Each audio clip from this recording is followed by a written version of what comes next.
So we've been talking lots about being refined in the fire, and that usually suggests that there's a bit of pain involved, doesn't it? So how about we start with this question, which is a really great one.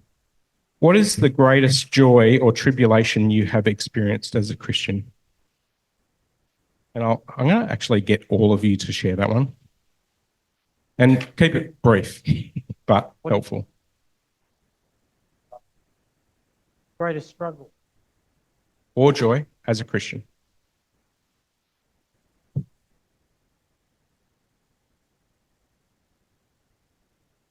To me, I'd have to say the greatest joy to me is reflecting back on my life and just seeing what the Lord has done in my life and how real and how loving He is and how true the word is. He's just so faithful, and He's a God that there is nothing that He can't do in your life. So to think of that, I have so much joy, and to know that my family are witnessing the transformation to where I was to where I'm now. It's not only family, it's friends, and it's all glory to the Lord. Yeah, so I get a lot of joy in that. Yeah.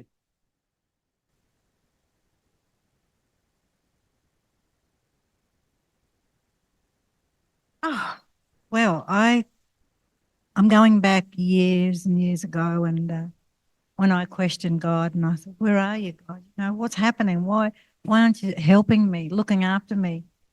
And now looking back, and I realise He was there all the time. He was just waiting for me to make those decisions to give my life to Him.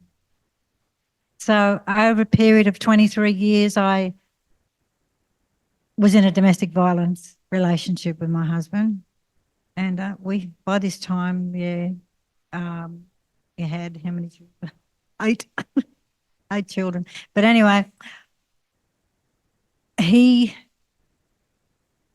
at the end of his life, he suffered with a bad heart disease, alcohol abuse, drug abuse, everything, and he was at the stage where he had triple bypass, and there was only myself and my two daughters that he had to look after him.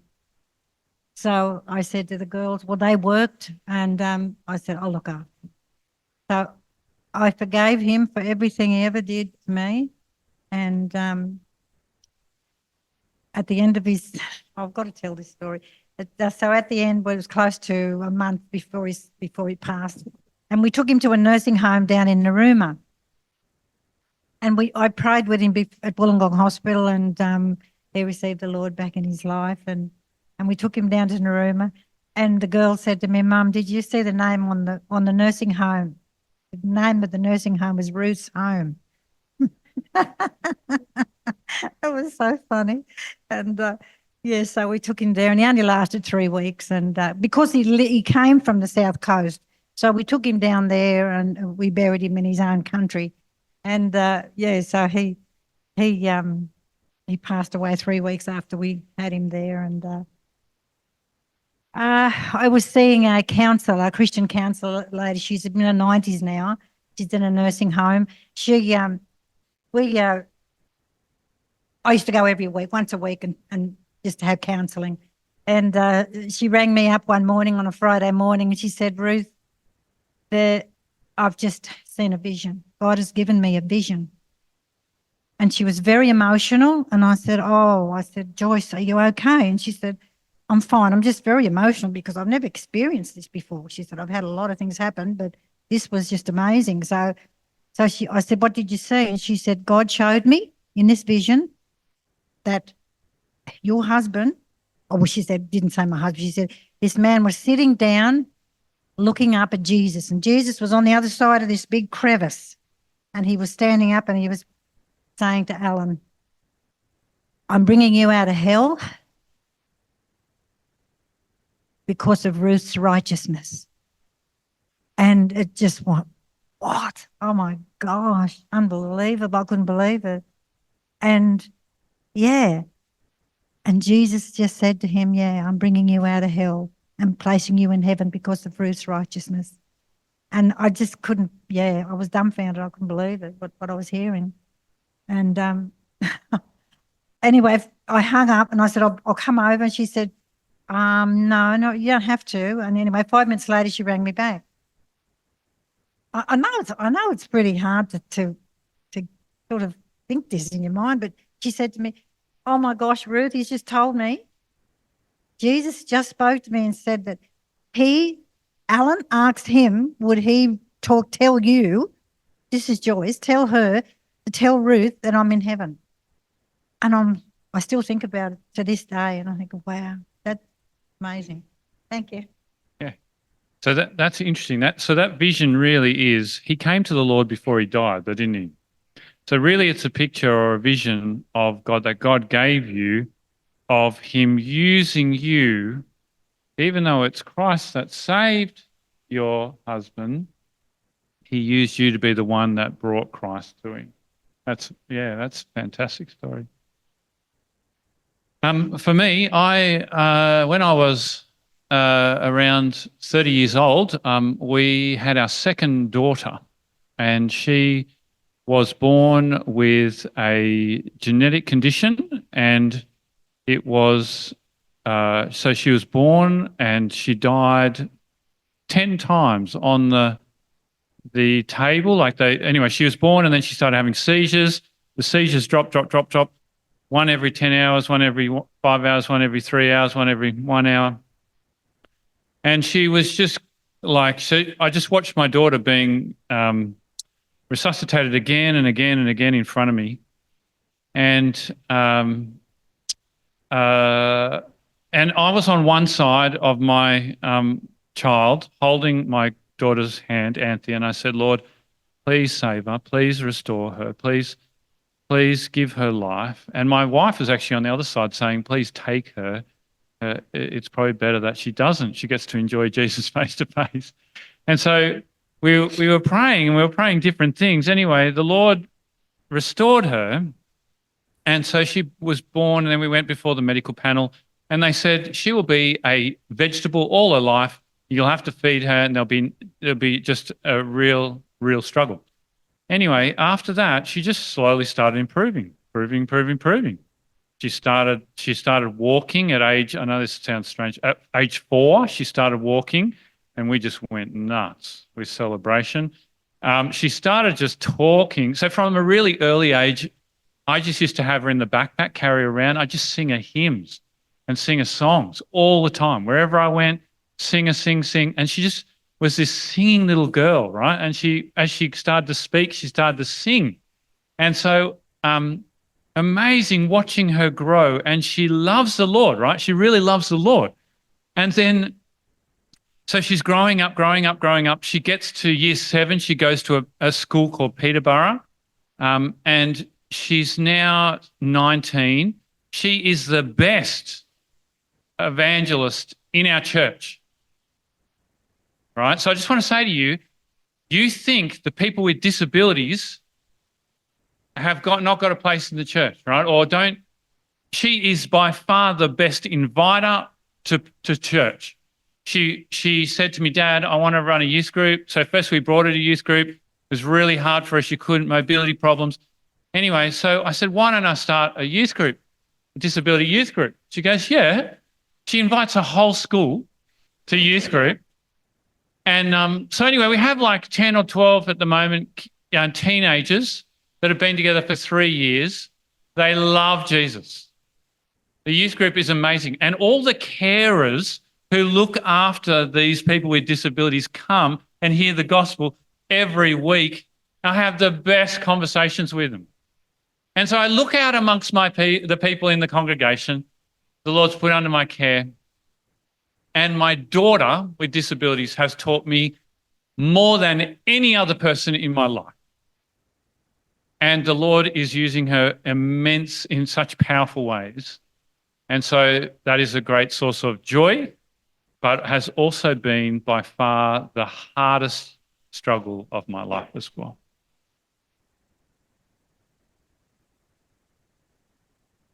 I think for me, the greatest joy has been to see people get Jesus deep in their heart and soul and truly be born again and transformed. And then, as we've been talking about today, to see them pass on to others and begin discipling others, that's been the greatest joy. And the greatest heartache has been when people who were doing that understand Christ, discipling others, keen for the Lord, but then give up. And that's been the greatest joy and the greatest heartache for me. Thanks, Craig. Maybe I'll just say what he said now. I think one of the a number of sorrows and joys. I remember a church that I went to, and after 6 months or so of being there, a couple came up and said, "We think you're here to destroy the church." that was very painful. But 2 years later, they came and said, "Thanks for everything that you've done here." Thanks. So I grew up in quite a dysfunctional family as a kid, and there were times in my life where I wanted to die because it was so painful. And that were the things that that was, I suppose, really a hard thing in my life. But the hope of Revelation 21 was the thing that kept me going in those times, where there was a time where God would wipe away all the tears. There'd be no more pain anymore. You can put your hand up at any point in time, and I will get to you. I've got another question while you guys think about putting your hand up. How do you get a discipleship relationship started with someone? I might ask you, Cam, if you can answer that. Thanks. Yep. With the guy that I met up with that I shared earlier, he was coming to church for a few weeks, and I had a few chats with him. So I had the intention to, with the few chats that I've had with him, I knew he wasn't a Christian. So I intentionally asked him to go out for lunch. So we had lunch. So it wasn't the first lunch. So I had to just chat to him, get to know him a bit more. And then a few weeks later, and he's still coming to church. So I intentionally decided then to meet up with him, if possible, if he would agree to it. So I invited him to lunch, and then I pretty much had that talk with him. Then straight then I would, after that, well, if you want to be sure, then do you want to meet and read the Bible together? And then, from there, I talked to him further and asked him if he's happy to meet every week and read the Bible. So I guess, with other people it was similar, another guy in church, I just thought, well, I'd like to meet up with you regularly. So I just invited him out to lunch, had a chat with him and said, hey, I want to meet with you. And this is what I hope you can do in the future, meet up with someone else. Yeah. That's helpful. Neil, I got one for you and no more hands. Oh, yeah, we've got a hand. I do have one for Neil, and then I'll get you to do yours. How do you reach people, and you've already touched on this, with autism or who are on the spectrum or with disabilities? How have you set things up? So the question is, how did we start the whole disability ministry? So that through my daughter, obviously, she started just inviting people. And when you have a child with disability, you just kind of understand how they tick. And so really what we did was we just teaching people in the group is like teaching age 7, a person who's around 7 years old. And so we just put out flyers to all the networks. And in disability circles, it's not how flashy you are. It's how genuine you are. They've got to come to trust you, because they've been so bashed around by so many things that they want to know that you understand and that you're going to keep going and be committed, right? So if they know that if their child comes and he's going to have seizures and there's going to be all sorts of issues, they want to know that you're okay with that and that you're going to keep loving them and keep inviting them back. And so they're kind of slow to trust. So it's not so much about your website. It's about relationships and word of mouth. And when they trust and when they know, man, they start inviting. And we do no promotion. I do zero promotion on disability. Right? I reckon I could run a youth group of 60 to 80 people with disabilities if I did some promotion. We do zero promotion because we don't have the resources to do it. But once they trust you, man, they come. And really what happens is the parents hang out and love each other and care for each other as the kids are with us hearing the Bible. So you've got to kind of think about it more than just I run a program. Obviously, it's about the people, but then how do I minister to the parents at the same time as I minister to the kids?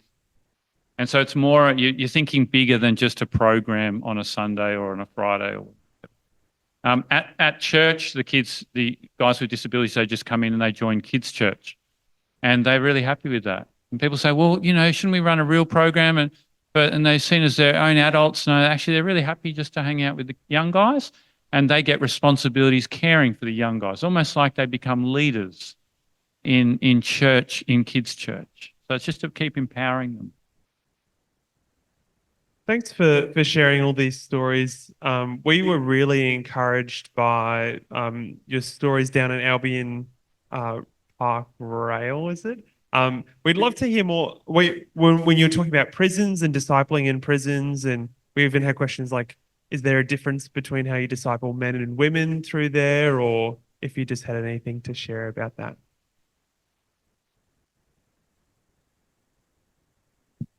I'd love to give you some really insightful answers here, but I'm learning, like totally learning now. So we haven't even got, we've just started to develop the tool now with the Indigenous elders in Unanderra. And once we train these guys up, that tool will then go down to Nowra, another Indigenous church. They'll then sharpen it up again. And then once that happens, I've already been in contact with Nowra Prison, and I know the chaplains and also caseworkers there, and we need to then pitch it to them. If it then gets traction there, these guys will go in, as well as myself and others, to do one-on-one discipling with inmates. And after that, it may then get traction right across Australia. But we're right at the beginning. Can you see how I can't give you much? And maybe give us another 2 years, and I'll answer your question with much better clarity. I've got a question about big Bible colleges and how they support both the WELL and the VBC training. Andrew, how have you found how's that been with bigger Bible colleges? And Craig, love to ask you that as well. We're very thankful for access to the Moore College PTC course in a lot of our development of our early courses, and John Woodhouse, when he was principal, making those available for us. So there's certainly been support from Moore College. And look, we've had students referred to us from Morling College. There was a student that had doing some study there, and it wasn't right for them, and they knew about VBC and said maybe VBC is a better fit. So there's a couple of ways of how the more established colleges have been working with us. And with the WELL, we're actually working very closely with Moore College, and they've been quite flexible in terms of how we teach and how we assess. That's been a blessing. And the course that we're doing, their Diploma of Biblical Theology, is normally just an online course, but it's allowed us to adapt to teach in person and assess differently. And also, COS has been in conversation with SMBC, Sydney Missionary and Bible College, and I think other places as well, where there might be students who go there and get their Bible stuff and then come to the WELL to do COS's courses, the 4 marginalised ministry courses. And so, there's trying to be flexible, and there's been a lot of goodwill. Great. Okay, how can we support VBC and the WELL training? Someone's asked that. How can churches or people? Well, we're not well known. We're a small college. We haven't got a lot of resources. And so sharing about what we're doing with people who might benefit from being trained by us is one way you could help. Praying for us. We have a regular newsletter and prayer points that come out every month on our website. You can sign up to that and pray for us, that God would continue to guide us in our ministry, financially supporting us as well. Lots of, as a small college and not a lot of students, a lot of the costs are covered by people who financially support us and see the value in the ministry. So there's a few ways that you could be involved in supporting us. And yeah, very similar to please pray for us for the ministry, that it might be effective in raising up leaders from and for marginalised areas to take the good news there. And if you've got a person in your church that is really keen to know Jesus, really keen to reach out to new people, but they don't fit into the perhaps more established places, and you think maybe VBC or maybe the World Training would be just right for them, then come and talk to us and explore those options. And on that, there's, as I mentioned before, there's a intern information morning coming up with the Well. And if the brochure's gone from the table out in the foyer, then come and see me afterwards and give you information about that.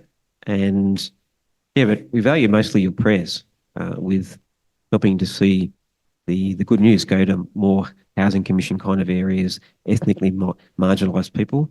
That's for Anglicans, particularly, maybe all denominations, reaching into the more marginalised areas, the more housing commission type areas, are really unreached people for us. And so there's lots of people to reach. And if you have a heart, if you're from those areas or heart for those areas, then come and talk to us. Love to be able to work out how we can work together. We are going to wrap up. We've got one more question. Okay. Taking us in overtime. Can you afford the rates? It's not actually a question, I'm a bit bold, but you actually know more about ministry than you think. It's the same thing. I want to know, do you?